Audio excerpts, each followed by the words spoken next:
생활이 녹록지 않은 어르신들에게 기초생활급여가 정말 소중하죠.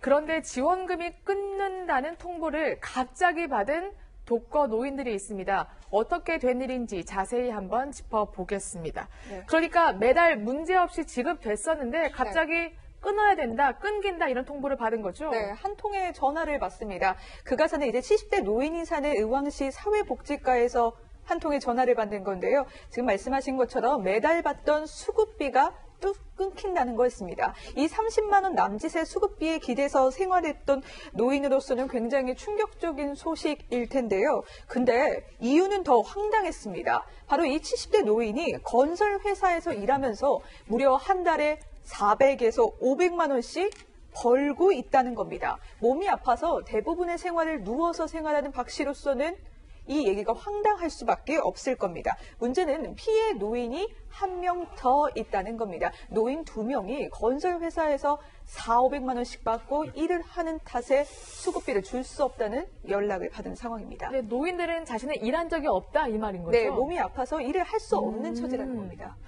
독거 노인들에게 그야말로 청천벽력 같았을 겁니다. 피해 노인들 채널A 취재팀이 만나 이야기를 들어봤습니다. 그때는 하늘이 무너지는 줄 알았죠. 저 같은 경우는 어떻게 살합니까? 못 살지. 기초생활자 돈을 줘봤자 그 20만, 3, 4만 원, 한 50만 원 가까이 되는데 그거를 다 살고 있거든요. 25만 7,500을 주더라고. 그거 주고 노인 일자리 한 달에 10번씩 나가지고 30시간씩 하면 27만 원을 준다고. 그러면 그걸 갖고 이제 사는 거죠. 그러니까 발등 짓겠죠. 이거는 완전히. 이럴 수가 있나 그랬죠. 말도 못하죠. 이거는 억울한 게 아니죠. 아니, 죽고 싶은 생각이 다죠. 네, 지금 이야기를 들어보니까 발등이 찍혔다, 죽고 싶은 심정이다, 어떻게 이럴 수 있냐 이렇게 말씀하시는데 도대체 어떤 일이 벌어졌던 거예요? 그러니까 이 모든 일의 시발점은 바로 쌀 10kg이었습니다. 이 노인들에게 한 복지 차원에서 복지 단체의 대표가 다가옵니다. 그래서 네. 복지 차원에서 10kg의 쌀을 주겠다. 근데 이 쌀을 주려면 우리가 누구에게 후원했는지를 알아야 되기 때문에 명단이 필요하다. 그래서 쌀 10kg을 받으려면 주민등록증, 인감증명서를 좀 달라 이렇게 얘기를 합니다. 그래서 이 말을 믿고 이러한 자신들의 개인정보를 넘겨준 거예요. 근데 이 개인정보를 받은 이 단체의 대표는요, 이 개인정보를 건설회사에 넘겼습니다. 근데 이 건설회사에서는 마치 이 노인들에게 급여를 지급한 것처럼 해서 총 2,700만 원을 지급한 것처럼 꾸몄고요. 그러니까 이런 서류가 있으니까 복지부 입장에서는 이 노인분들이 소득이 증가했구나. 그러니까 더 이상 기초생활 수급자가 아니구나라고 해서 급여를 중지하게 된 겁니다. 사실 주민등록증이나 인감증명서 아무한테나 이렇게 주면 안 되잖아요. 이게 노인분들이시다 보니까 이제 그런 부분에 조금 소홀하신 것 같고요. 그 다음에 무엇보다도 자신을 후원해주고 도와주는 분들이 와서 하는 거라고 생각하니까 추워도 의심 안 했겠죠. 그래서 이제 아마 주민등록증, 인감증명서 줬다고 그러면 어디 가서 나로 행세할 수 있어요. 그 2개 서류만 있다면 그 중요한 서류를 넘겨주신 것 같은데 건설회사 쪽에서는 사실 제가 볼 때는 월급 명분으로 이분들 명단을 사용하고 실제로 월급은 아마 안 나갔을 가능성이 있어요. 이건 경찰이 수사해보면 금방 나올 가능성인데 이런 일이 쭉 가끔씩 있어요. 그렇군요. 예. 정말 가족처럼 믿었던 복지단체 대표였기에 그야말로 의심 없이 정보를 넘겨줬을 겁니다. 정말 배신감, 그야말로 말로 표현할 수 없었을 것 같은데요. 이야기를 또 들어보겠습니다. 지금 너무 황당하죠. 이거는 심으면서 제일 금강 같이 직근에 자기가 그래도 수족같이 부해먹던 사람들이에요, 이게. 우리는 안 줄 수가 없었어. 물품 문제가 아니고 거기서 매 있었기 때문에 사실 우리 끝까지 이렇게 하겠냐. 설마 우리한테 그러기는 그런 전혀 생각을 안 했다. 나는 너무 믿었기 때문에 카톡을 해서 등록증을 보내준 적이 있거든요. 이후 이제 나쁜 데다 사용할 줄은 몰랐습니다. 전혀. 그런 사람이 아니라고 생각했거든요. 저는 후원 물품을 주는 사람들, 그 사람들 명단이 있어야 된다. 그래서 그걸 보관을 하는 차원에서 있어야 된다. 누구한테 줬는지 확고하게 하기 위해서 그래서 필요하다고 해서 무심코 줬습니다. 네. 복지단체 전 대표 개인정보를 넘긴 그 사람이죠. 네. 채널A 취재팀이 또 만나봤죠. 뭐라고 한다고 합니까? 네, 답변이 황당했습니다. 개인정보를 넘긴 건 맞지만 나 역시 피해자다. 그리고 그 개인정보가 어떤 용도로 사용되는지 몰랐다라고 해명했습니다. 그러니까 이게 정말 건설사가 나쁜 의도로 가져갔는지 자기는 몰랐고 어떤 대가도 받지 않고 개인정보를 넘겼다는 겁니다. 그러면서 자신도 자신의 개인정보를 넘겨서 피해를 봤다고 주장하고 있는데요. 아무런 대가를 받지 않았다 하더라도 이 노인들의 개인정보를 건설사에 넘긴 건 분명 책임져야 할 겁니다. 사과가 있어야 되는데 본인도 피해자다, 대가는 없었다 해명이 노인들에게 상처를 남길 것 같습니다. 해당 복지단체에서도 지난 5월 대표가 바뀌었다. 자신들은 전혀 모르는 일이다. 이렇게 주장을 하고 있다고 합니다.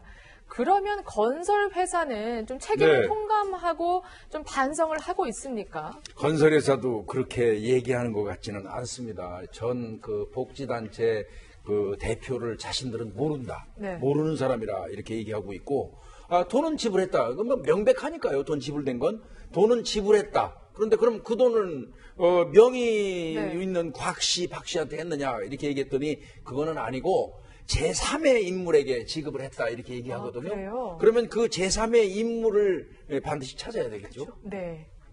근데 사실 지금 복지단체 전 대표와 건설사 모두 잘못을 부인하고 있는데 이건 정말 해서는 안 된 일, 노인들을 등친 사건 아니겠습니까? 그럼 일단 자신들이 부인을 하고 있다고 하더라도 이게 없을 수는 없는 일이죠. 왜냐하면 이 건설사 같은 입장에서도 급여를 제공을 한 것인데 급여가 명의자가 아닌 제3자의 인물에게 급여를 제공했다는 것을 모를 수가 없습니다. 그렇기 때문에 고의, 최소한 과실은 있다라고 보이고 여기에다 더해서 지금 복지단체 전 대표는 본인은 어떤 용도로 사용되는지 몰랐고 어떤 대가도 받지 못했다고 하지만 이러한 실질적으로 이러한 이 노인 두 분의 동의를 받지 않고 개인정보를 다른 사람에게 제공한 것이기 때문에 이 부분도 개인정보보호법 위반과 관련된 소지가 충분히 있어서 자신들이 모두 몰랐다 아니면은 의도가 아니었다라고 하더라도 책임을 면하기는 좀 어려워 보입니다. 네. 이경민 변호사님은 목적이 뭐였다고 보세요? 지금 뭐 세금 탈루 얘기도 나오고요. 비자금을 조성한 게 아닌가 이런 의혹도 나오는 상황입니다. 네, 사실 뭐 일반적으로 이제 보통 이런 사건에서는 그 명의를 대여를 해서 국세청이 어떻게 보면 세금을 좀 탈루하는 그런 목적을 쓰는 경우가 많거든요. 네. 예, 그렇게 되면은 이제 뭐 신고를 불성실한 거에 대해서 이제 가산세도 이제 추가적으로 납부를 해야 되는 그런 상황이 생기고요. 그리고 앞으로 이제 조세범 처벌법으로 또 처벌을 받을 수 있는 그런 상황이 생기기 때문에 좀 앞으로도 이 사건에 대해서는 계속해서 조사를 좀 해봐서 그 목적을 좀 밝힐 필요가 있다고 생각합니다. 네.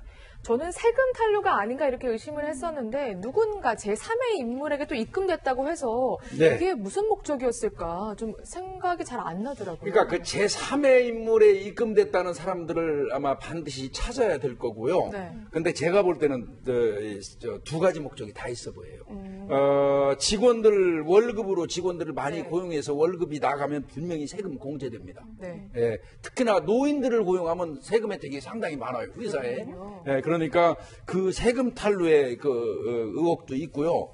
그 다음에 어떻게 보면 이분들 명의만 받아다가 월급 주는 것처럼 해놓고 실제로는 제3자한테도 안 갔을 수도 있어요. 그냥 회사에서 자신들의 뭐 가족이나 친인척한테 줬다가 도로 받아가지고 이른바 얘기하는 비자금 조성 이런 형태로 쓸 가능성도 있거든요. 아마 둘 중에 하나일 겁니다. 그러니까 이거는 뭐 수사하면 그렇게 어려운 사안은 아닐 걸로 보입니다. 계좌로 왔다 갔다 했기 때문에. 그렇군요. 네, 어쨌든 수사를 지켜보겠습니다.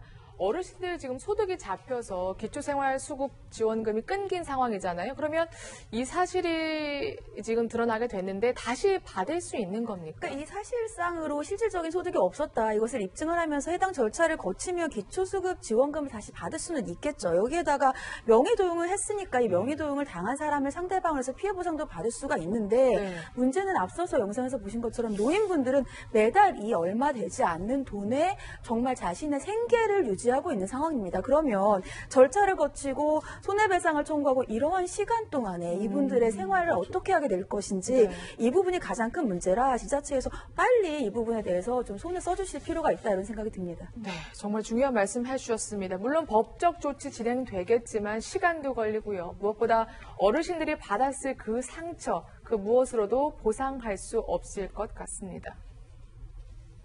예, 이제는 기초수급자를 계속 유지해주겠다라고 약속을 받았습니다. 다시 이런 일이 없도록 철저한 조사를 해서 그분들한테 그 각각 벌이 있다면 벌을 받아야 되겠죠. 두 번 다시 저 같은 사람은 안 나오도록. 분생을 하고 이렇게 했으니 지도 오르고 해서 되지 않는 일이 아닌가 싶어요. 이렇게 할 수 있냐는데 이런 사람들이 또 얼마나 더 나올까. 그래서 예방하기도 해야 되고 앞으로 이런 일이 있어도 안 되고.